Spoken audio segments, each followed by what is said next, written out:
berbicara di depan umum sangatlah penting kita terapkan dalam setiap kita melakukan aktivitas berbicara kepada orang lain, ketika presentasi, atau ketika kita menjelaskan sesuatu kepada orang lain. Maka hal ini tentunya butuh teknik-teknik agar kita dapat menguasainya dengan benar.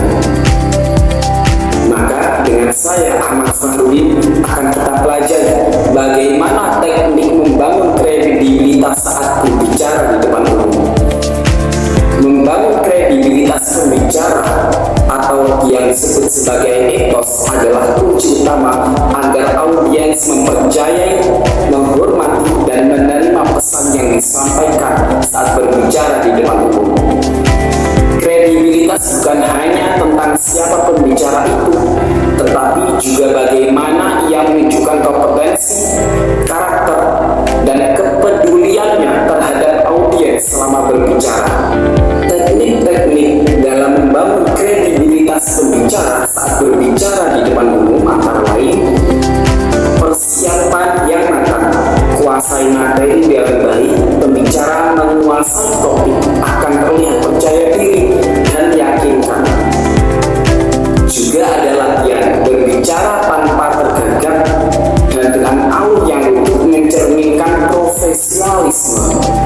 Kemudian siapkan data dan fakta yang akurat untuk mendukung argumen. Yang kedua, tampilkan keahlian dan pengalaman. Ceritakan latar belakang yang relevan tanpa menyombongkan diri.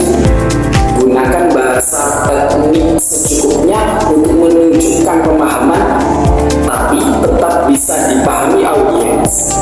Yang ketiga, berpakaian dan berperilaku profesional. Penampilan mencerminkan keseriusan dan profesionalitas. Sikap tubuh atau yang kita kenal sebagai body language seperti berdiri tegak, kontak mata, dan senyum menunjukkan kepercayaan diri dan kejujuran.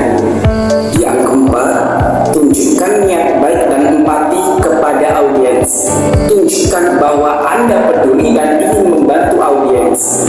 Gunakan bahasa inklusif seperti kita atau bersama, dan jangan pernah merendahkan audiens.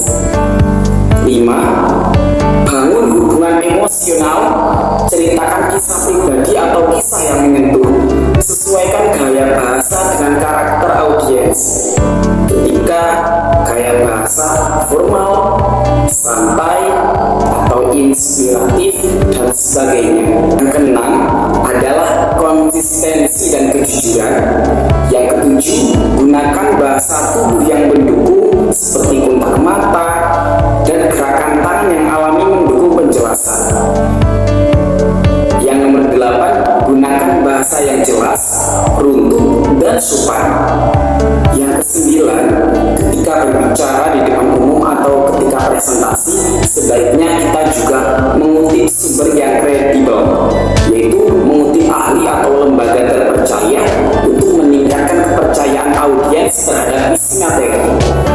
Seperti contoh, menurut WHO, tahun 2023 tingkat stres kerja meningkat sebesar 25% sejak pandemi. Kata menurut WHO itu akan sangat berpengaruh karena mereka itu dapat percaya dengan kita menjelaskan sesuai data dan fakta. Yang ke-10, menjelaskan secara responsif terhadap pertanyaan dan masukan. Jawab pertanyaan dengan tenang dan sopan. Jika ada kritik, tanggapi secara bijak dan terbuka. Kredibilitas tidak dibangun hanya lewat siapa Anda, tetapi lebih pada bagaimana Anda menyampaikan pesan dan memperlakukan audiens. Jika Anda tampil sebagai pembicara yang ahli, jujur,